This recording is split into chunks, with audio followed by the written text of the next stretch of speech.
I need you to kind of, as the director, I need to know to make sure we're doing this right. Can you just kind of give me an overview? Just a quick I need a high flyover.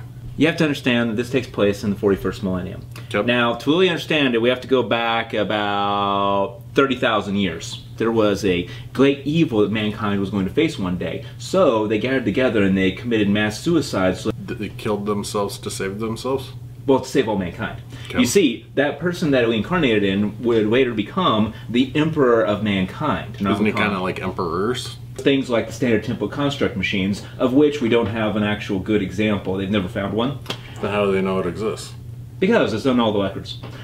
The Primarchs were 20 sons. We only know about 18 of them, 2 of them. We don't know what happened with them. The Horus Heresy fictions actually started dropping some hints, but I don't think they're ever actually going to explain to us what happened to them.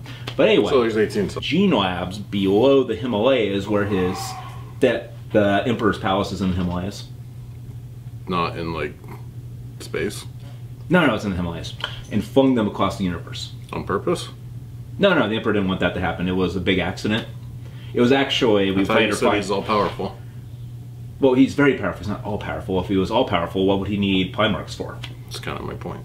Because you see, there's this other dimension that is just on the other side of ours called the Warp. It's more a place of ideas. So, like, if you think of something really scary will appear and kill you. So am I in the Warp right now and I kind of thought of this? No. So it's like you only thought that you're only actually there for like 5 minutes, but actually it's been like 2 hours. So it's not that fast. Well, sometimes it is. We have on the table here some of the space wolves, which a lot of people just think of them as Vikings in space, but it's so much more deeper than that, because you see, So like, if the planet doesn't want anyone living there, and like most people who go there die, did we really have to worry about that planet? Couldn't we go focus on one that's like... no, because people did live there. Well, yeah, that's their problem. Because they're basically drow elves except in space with a torture fetish. I don't even know what you just said. Slaanesh. Slaanesh, it's not really he, she, it's more like an it, because it can be he, she, or neither. It is the god that thirsts.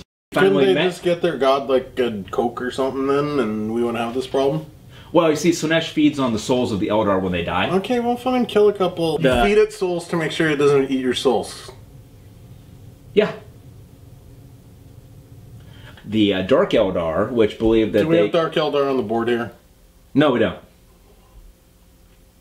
But you really need to understand this. He was the Primarch of the Luna Wolves, who later became the Sons of Horus. They became the Sons of Horus after Horus was named the War Master of the Imperium. He was elevated above the other Primarchs. So he was like the Emperor's sister's brother's uncle's brother's sister's neighbor. No, he was a son.